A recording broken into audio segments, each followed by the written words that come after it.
Hey guys, and welcome to AMC Movie Talk for movie fans. I'm Jenna, and this is our daily show giving you all the latest news from the world of movies, plus insight into what it all means. And joining me as always is AMC Editor-in-Chief John Campea. Greetings and salutations to everybody. Welcome to the show. Hello, Jenna. Hello. Good to see you again. Good to see you.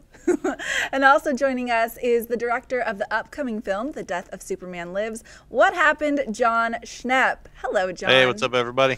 What's going on? All right, let's get started. Last summer, AMC theater goers were treated to the biggest and most successful superhero movie of all time in the Avengers.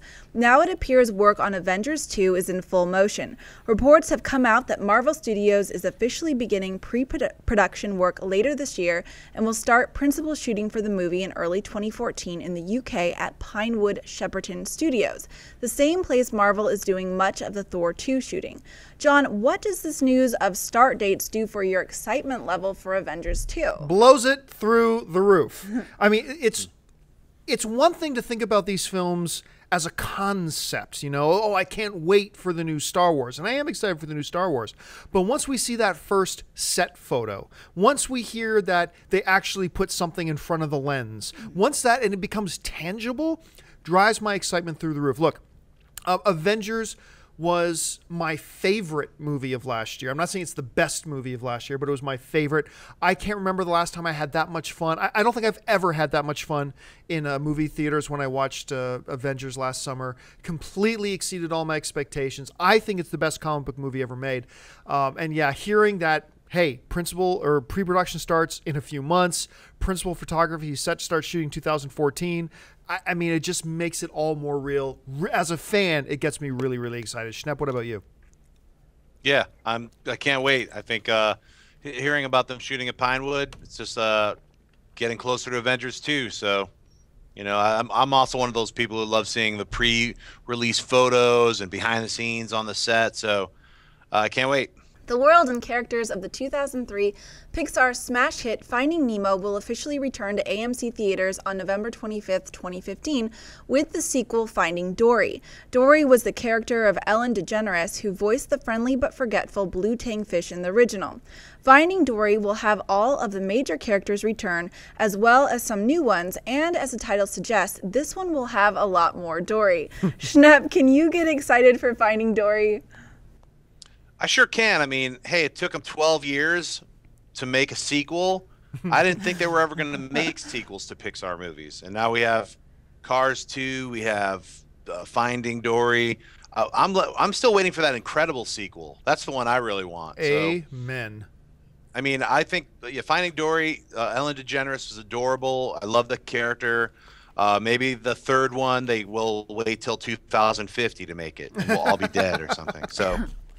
You know, it's funny. To a lot of people, Finding Nemo is their favorite Pixar film, and this is how good Pixar is. Okay, I don't even think Finding Nemo's in my top 5 Pixar films. That's how good Pixar is, because Finding Nemo is awesome. Personally, I would put ahead of it films like WALL-E, Up, Ratatouille, Toy Story 3.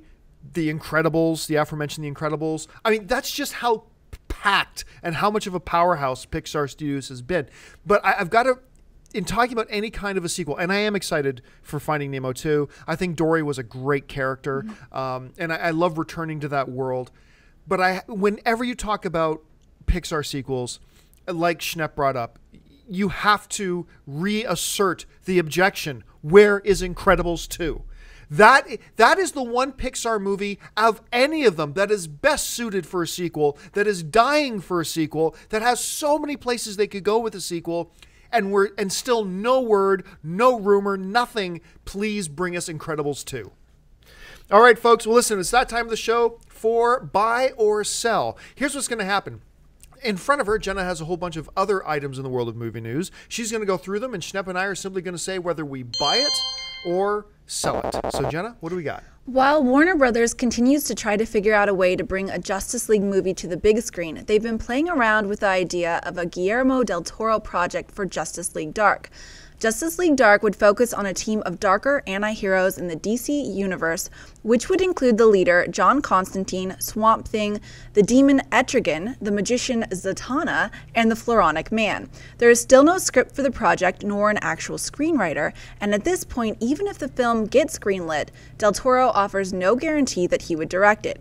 John, with all that in mind, buy or sell the idea that we could actually see a Justice League Dark before an actual Justice League movie? I sell it as low as zero. I don't think there's any chance we're going to see a Justice League Dark prior to a Justice League film. Look, if one of the things that's holding up now, don't get me wrong. I am not sitting here saying they shouldn't. I'm just saying they won't. Now, if we understand that one of the things that's holding up Justice League is Warner Brothers is a little apprehensive about how it can do. Well, if they're a little apprehensive about how Justice League can do, they're going to be extremely apprehensive about how Justice League Dark could do. Now, look, we did have a John Constantine movie, of course, with Keanu Reeves, which is a little bit different. I've seen the comic book incarnation. And it had some modest success. It made like $230 million worldwide on a $150 million budget. Not too bad. Not as great as they were hoping. You got some very popular characters in there. Was Zatanna, of course, Swamp Thing. We saw Floronic Man in that Batman and Robin movie. He's like played by the guy who played Lex Luthor's father in Smallville. I'm forgetting the actor's name right now. And I think it's really interesting. But look, let's not get ahead of ourselves. There's not even a concept finished for Justice League Dark yet. Del Toro, they have no screenwriter. Del Toro's not even saying whether he would direct it or not. This is all concept, and it's a very cool concept, but could it happen before Justice League? I just don't see it happen. Schnepp? I buy it. I'm 1,000% into this. The only thing I don't like is them calling it Justice League Dark. Do not call it Justice League Dark. It's not Justice League Dark.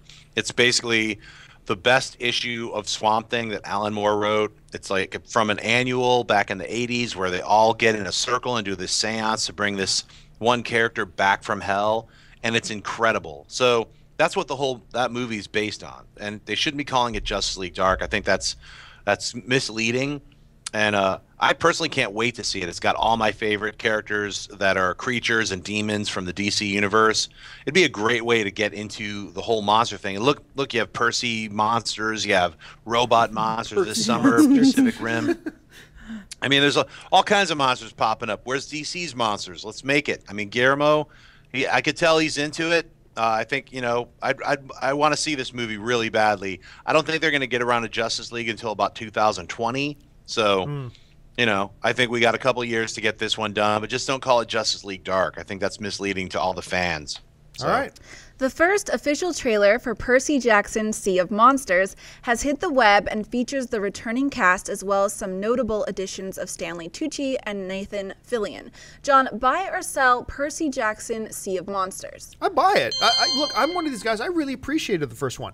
Was it one of the weaknesses, though, is that a lot of people compared the first Percy Jackson movie to Harry Potter. Was it as deep or rich or anything or as good as the Harry Potter films? No, it wasn't. But I still thought it was good enough to enjoy, and I thought there was good enough potential there to grow on it and get better. I love seeing Nathan Fillion pop up in the trailer to the sequel. I love seeing Stanley Tucci there. So, yeah, was it a fantastic trailer? No, but yeah, sign me up. I'm on board for Percy Jackson too. Schnepp? I buy it as well. I didn't see the first Percy Jackson. I know it was like Percy Jackson Poseidon Adventure or something. I didn't see it. But after watching this trailer, it made me think, hey, before this movie comes out, I'll see the first one because I want to see this film. It looks fun. It's got a bunch of sea beasts in it. Some crazy action. I'll see it. This one looked like a lot of fun. So it actually made me want to see the first one, which I didn't want to see when it came out, and I never saw it. So now I'm going to see the first one. Interesting. Jennifer Garner is in negotiations to star as Kevin Costner's character's secretary in Draft Day. Summit will distribute the sports picture that centers on Buffalo Bills general manager Sonny Weaver, Costner, who attempts to salvage his team by trading for the #1 pick in the draft. However, he must decide whether he's willing to make personal and professional sacrifices in order to achieve success. It's been called the football version of Moneyball. Schnepp, buy or sell Draft Day? I sell it. I don't like when people say refer to it because it's about sports. It's like, oh, it's the football version of Moneyball. I mean, Moneyball was like based on reality, and it was like a really cool, intriguing story. It was a behind-the-scenes way the guy used used baseball as like the stock market almost. It's like Is that what this is about? Well, I don't know. Yeah, I don't know. But you know, for me, I got to buy it simply because I'm kind of big and I've got a weakness for sports movies. I do, whether it's Bull Durham or any of the others. You know, slapstick is one of my all-time favorite kind of styles of comedy. Now, that not to say that this is going to do that as well, but you know, you employ slapstick so well in other comedies as well, including like things like Slapshot and others like that. So I'm big in sports movies. I like Costner in sports movies, oddly enough, and I have a very deep-rooted, passionate soft spot. I hope you're listening, Jennifer, for Jennifer Garner. So I will see anything that she is in and be a big fan of it. All right, folks, well, listen, it's that time of the show for Mailbag. Listen, if you've got a topic or a question you would like us to address on air, email us anytime at amcmovietalk@gmail.com. We'll pick a couple every day and address them on air. And listen, if you would like to have a video sent to us, just get on YouTube and shoot yourself doing a question. Make sure you keep it to about 30 seconds or less and send us the link to it. And we might use your show on air and put you on the show with us. So Jenna's got a few questions pulled out of the mailbag. Jenna, what do we got? Mark R. writes, love your show. In Iron Man 2, Tony Stark had a triangle in his chest after successfully creating New Element. But in the Avengers, he had the original circle in his chest. Yeah, a lot of people ask me about that, and they bring it up and say, oh, that's an inconsistency. No, it's actually not an inconsistency. In the beginning of Avengers, he still has the triangle in the chest. But remember, that armor that he's wearing gets the crap beat out of it. And at the end, as he's, confronts Loki in his office, he puts on the new armor, and the new armor has the circle. So it's not an inconsistency. It's perfectly logical. Unless, Schnepp, am I missing something, or is it as simple as that? The one thing that is missing from that is the reason that it went from the triangle back to the circle is Joss Whedon. He specifically said he hates the triangle and bringing the circle back. He's an Iron Man early enthusiast. It's got to be the circle or it's not Iron Man. That's what he's on record saying. So awesome. Jeffrey Richardson writes, longtime listener, lifetime debater. I have been waiting for DC's answer to Marvel, and with the success of DC's Young Justice and Teen Titans, does this give DC a fallback if Man of Steel doesn't make enough money to justify continuing that story? Is Young Justice a standalone story worth a movie? Well, there's two real questions there. The one question is, could it be a good movie? Is it worth doing as a movie? And the answer to that question is absolutely yes. I think anybody who's seen any amount of these types of properties know, yeah, there's good material there that you could make something really, really cool. But the second half of that question is, just because it's cool, is it actually something that's practically viable to make as a motion picture and sink $120 million into and whatever? And I just think the answer to that is no. Look, I've said this before, I'll say it again. A lot of people think that because they and their friends watch a certain obscure cartoon or whatever, that means it's really big. And it's not. In the grand scheme of things, it's not. So I don't think you could do that. Also, if Warner Brothers, once again, is going to hedge their bets because of their big name titles, I doubt they're going to see their small name titles as a fallback. I think they want to see the big name stuff succeed first. I'm not saying this is the way they should do it. I'm just telling you this is the way I believe they're looking at it. They want to see their big name titles succeed first and then use that success to maybe develop these other properties like a Teen Titans or others. And until we see that happen, I don't think we're going to see these smaller name stuff get developed. Schnepp, what are your thoughts? Yeah, I'd have to agree, especially seeing as they just canceled Young Justice. So, I mean, if they're not going to give it a chance in the cartoon world, I don't think they're going to give it a chance in the movie world. So, it seems dire for Young Justice being a feature film. So. Nestor M. writes, hi guys, this is the best show on YouTube in my opinion. Good opinion. Love watching it. My question. Correct. My question is about the Watchmen. I love the first one. There are some prequel comics that have been released in 2012. Do you think that it's possible to see Watchmen 2 in the future? I think the phrase snowball's chance in hell is applicable here. And once again, not to say, people confuse us all the time when I say something won't happen. They attack me, send me angry emails saying, how could you say this is a bad idea? I'm not saying it's a bad idea. I'm just saying it won't happen. Look, rightly or wrongly, the studio looked at Watchmen, the feature film, as a failure. Now, whether they should or shouldn't, that's completely up for debate. But there's no getting around that. That's how they kind of viewed it. I do not believe they have any I mean, other studios and themselves, they canceled other projects just because they kind of felt like Watchmen. So I don't think they have any desire to go back and revisit the Watchmen. And I'm not so sure that, you know, the other stories are kind of worth bringing to the big screen, considering the way they handled the first Watchmen. I kind of like the first Watchmen. I certainly was a little bit disappointed by it. I was hoping for better, but I certainly didn't mind it all that much. But anyway, that's my thoughts on it. Schnepp, what about you? Hey, I'm a big fan of the Watchmen graphic novel by Alan Moore. So when the movie came out, I'm one of the people who loved the movie, even though they changed the squid ending and all that stuff. I thought the movie was great. It was a really, really well done adaptation of a comic book, almost shot for shot. Used a ton of Alan Moore's actual script, even though his name's not on it. And if you really want more Watchmen, buy the ultimate cut. It's like 4 hours. It has. I just bought it. It's like you can get on Blu-ray. It's everything that you'll ever want from the Watchmen universe. And that's all you're going to get because it was a box office bomb. So forget about ever seeing Watchmen 2, 3, a Watchmen cartoon series. It's not going to happen. They did the comic book just to like see if they could like test the waters and anything like doing a prequel and it was okay. I think it was well done. They had some of the top artists and writers work on it. It was fun. I know Alan Moore didn't like it, but he's pissy about everything nowadays. So, you know what I mean? You're not going to get a Watchmen movie, any more Watchmen stuff. Buy that ultimate cut. That's all I got to say. All right. David Mustang writes, "Hey guys, love listening to your show. I heard that Robert Downey Jr. is out for Avengers 2 because of a money dispute. Can you please share if you know anything on this? And please tell me it is untrue." All right. First, let me say that I have had no direct contact with anybody at Disney or Marvel or Robert Downey Jr.'s representation about this issue. Okay, so I'm simply going to tell you everything that I know up to this point, and there could be other facts out there that I'm aware of, but I'm going to give you what I know. As far as I know, Robert Downey Jr. is not under contract for Avengers 2.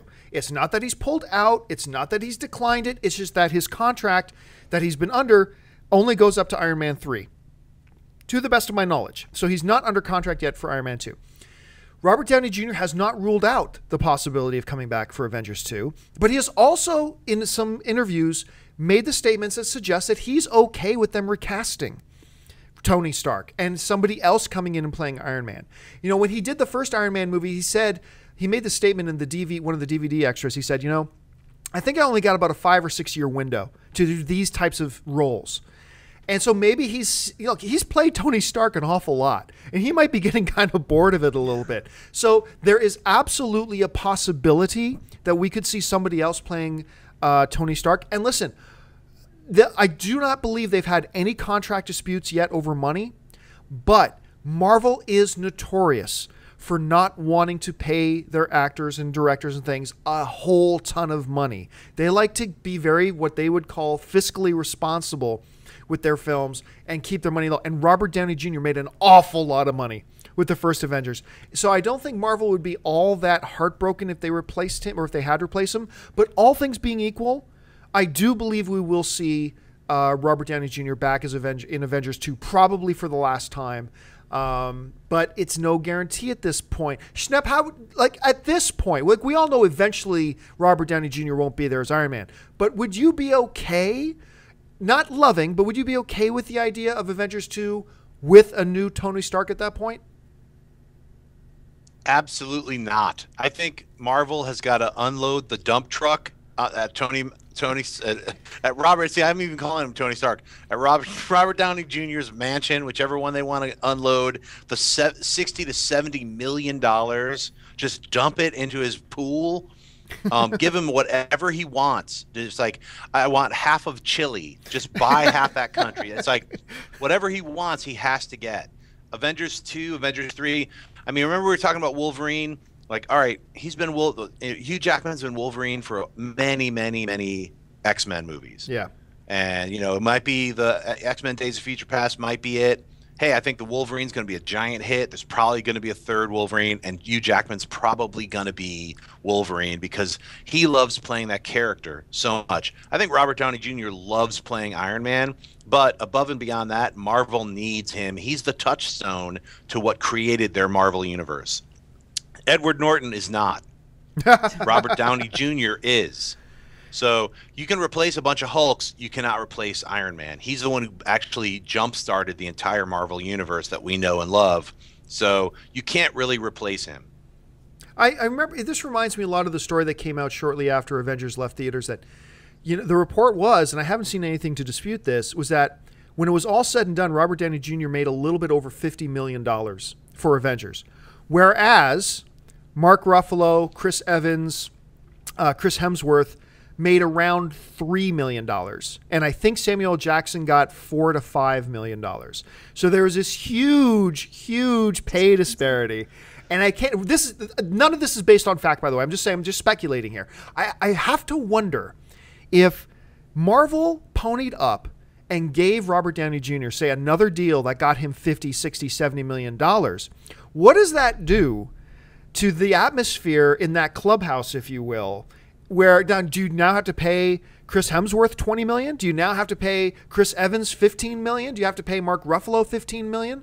Like, so it's a very precarious situation, I think Marvel is in, if they want to try to keep the costs low. Look, like everybody else, I want to see Robert Downey Jr. back. I think we all want to see Robert Downey Jr. back, especially for, but like I said, I think it's going to happen. I think we're going to see him in Avengers 2, but I also think that'll be the last that we see him as Tony Stark. Well, listen, folks, that'll do it for us. We've run out of time. Thank you so much for joining us. And listen, before you do anything else, stop what you're doing and click that subscribe button. Become a subscriber for our AMC Movie News YouTube channel. It'll keep you up to date, totally free, on everything going on in the world of movie news and, of course, our daily AMC Movie Talk show. Make sure you follow us on Twitter at twitter.com/AMC Theaters. Like us on Facebook at facebook.com/AMC Theaters. And go on out and see a movie tonight. Head on over to www.amctheaters.com right now to get all of your theater and showtime and movie ticket information. If you want an audio-only version of this episode, look in the description of this video and you'll find links to our iTunes and Stitcher Radio so you can listen to us on your commute to work. And once again, don't forget to click that subscribe button. I want to thank, as always, the incredibly lovely Miss Jenna Phillips. Thanks, guys. I also want to thank the omnipotent, the all-powerful Mr. John Schnepp. John, thanks for being here. And thank you most of all to you guys. Listen, the most important part of the show is not what we have to say, it's what you have to say. Make sure you jump down to the comments section and leave your thoughts on any or all the topics that we discussed here today. Thanks so much for joining us. Once again, my name is John Campea for AMC Movie News, and until tomorrow, bye-bye.